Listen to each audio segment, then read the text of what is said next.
Now let us start with the PCB design flow. You can see on your screen there are four stages.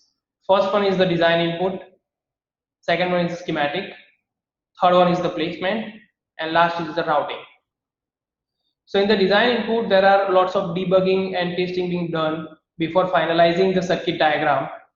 Once circuit diagram is finalized, so whichever components are used in that, based on that the bill of material will be prepared. So these two are the basic things, schematic and bill of material for the PCB design process.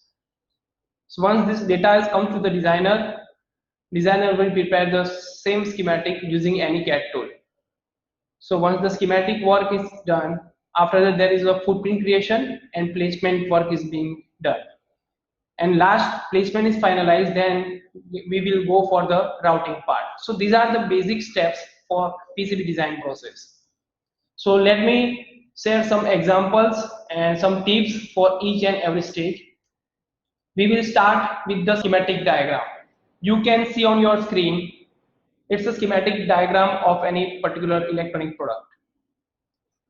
So there are several things which needs to be taken care while preparing the schematic, because a single wrong connection and there might be some performance issue with your product. Let me show you some example based on that. What care should be taken while preparing the schematic diagram. It's best practice to divide the things based on their functionalities. On your screen, you can see we have divided the things. On the left bottom side, there is a power supply section, there is a controller section. So it's best practice if you can divide the things in the schematic itself. These are the things which will be very helpful for the designer during the placement, during the routing, as well as during the debugging part. Also, you can identify the things. On the controller section, we have mentioned the controller. On the power supply section, there is a power supply is mentioned. So these are the best practice while preparing the schematic. Divide the blocks based on their functionality, mention or identify the blocks according to their functions. Now, what care should be taken while preparing the schematic? You can see on the left side image. For the connection for electronic component, there are bunches of wires are used. So in this case, there will be more chances of errors while preparing the schematic. What can be done in this case? Try to use minimum number of wires. Instead of that, use more net labels. Keep the net labels short as possible. Please try to follow the circuit symbol which are used for that particular electronic component. So even when we are providing the designator, if you are using a resistor, try to provide the designator with the R. If you are using the capacitor, try to provide the designator with C. How to place, how to show the decoupling capacitors in the schematic diagram for particular part or particular controller.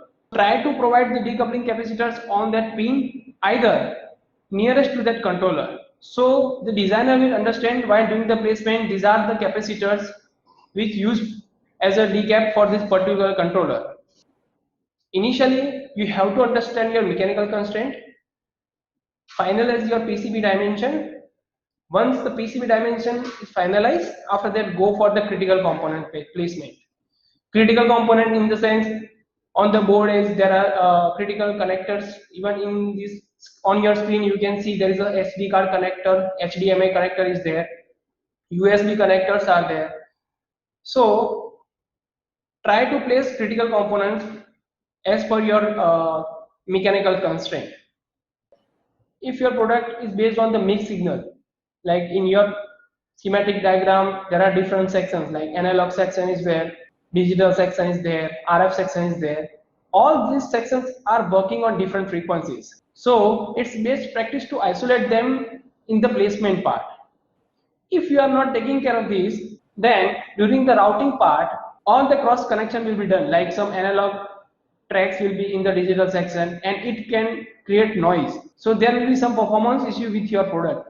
So on the left side, USB connector is placed somewhat inside of the PCB edge, from the PCB edge.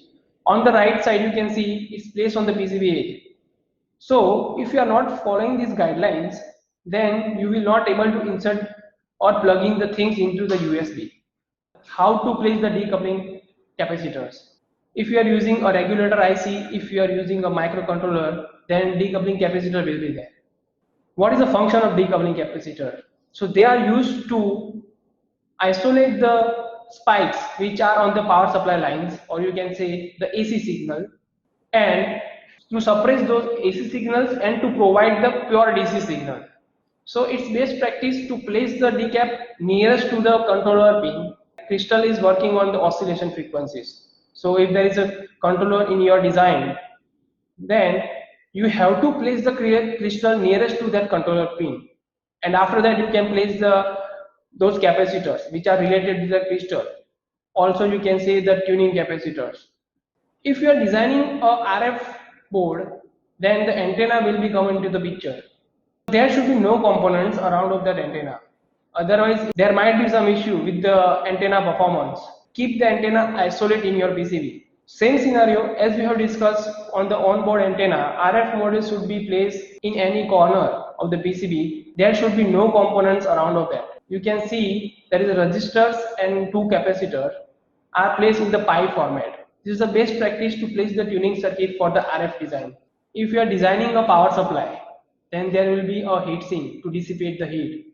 Heat sink will dissipate somewhat heat, and the components which are around of that those components might be get heated, and there might be possibility to get the damage.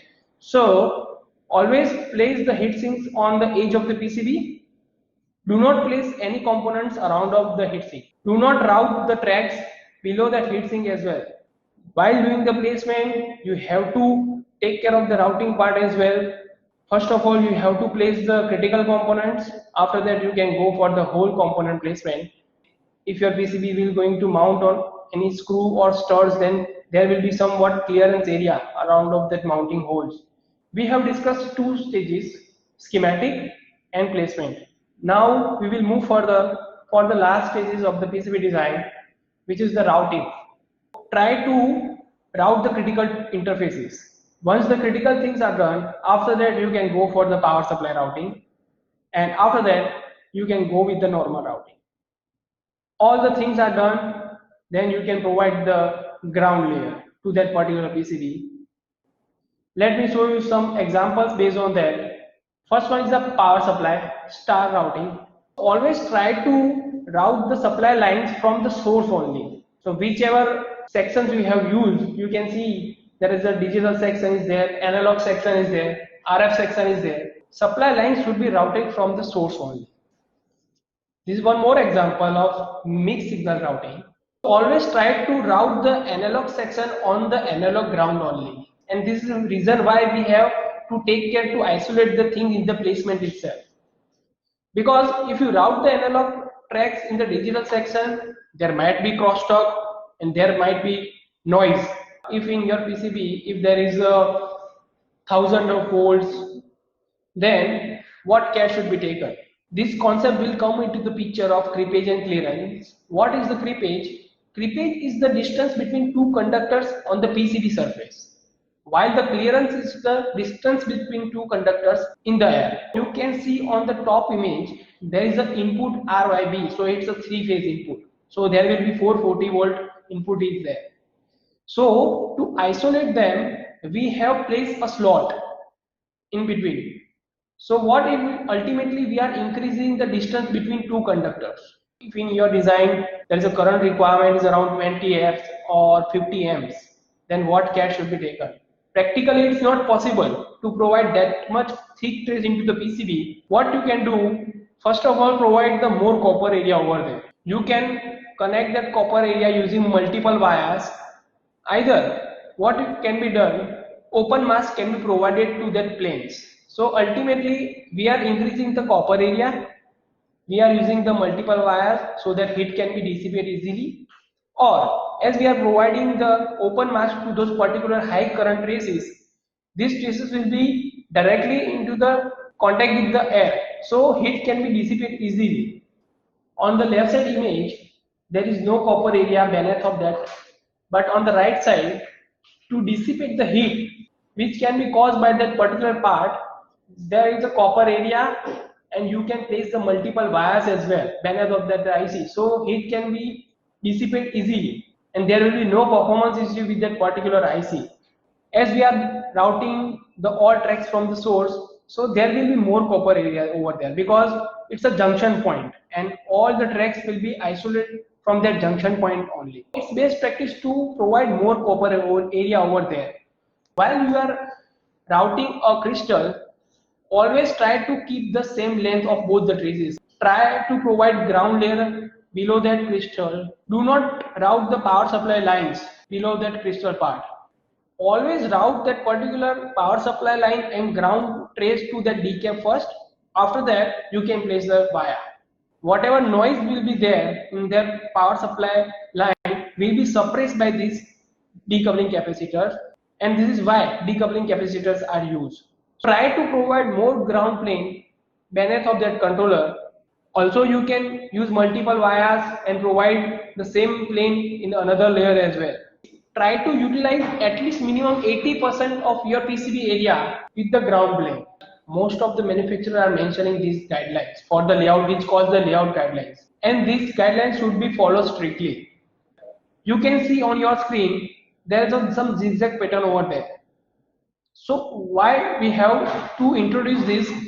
Because there, if just take an example, you have routed two signals. One is clock signals and other is address signal.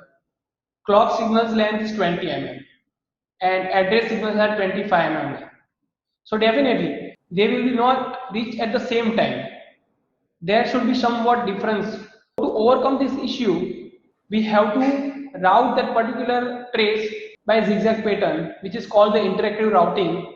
You can see on your screen there are two signal traces, signal trace 1 and signal trace 2. In between of them we have provided a guard trace. This guard trace is connected with the ground plane. So whatever noise is generated by those signal traces will be suppressed by this guard trace. If you have route the clock signal and the width of that signal is 10 mil, there should be minimum 30 mil clearance, we can say. So 3 into 10 from that clock signal to the other traces. RF design are working on the highest frequencies. Always whenever you are designing an antenna, follow the guidelines or dimension for the antennas whatever manufacturer has suggested in the datasheet. Otherwise, if you are not following the dimension, if you are not following the guidelines, there might be some performance issue, there might be some range issue with that antenna. On your screen you can see manufacturer has suggested how to place the antenna, what should be the clearance around of that antenna, how to route the feeding line, what should be the value of that feeding line. Also you can see some bias around of that feeding line. So these are the things which needs to be taken care for any of the design, RF design, whichever antenna you are using in your design. Bluetooth antenna is there, GSM antenna is there. So guidelines should be followed strictly for the RF antennas. To avoid the crosstalk with the other signals, wire shielding should be provided around of that particular RF trace. So there will be no interference of this signal to the other traces. In some concept, the whole area or some whole section should be isolated. It's called shielding.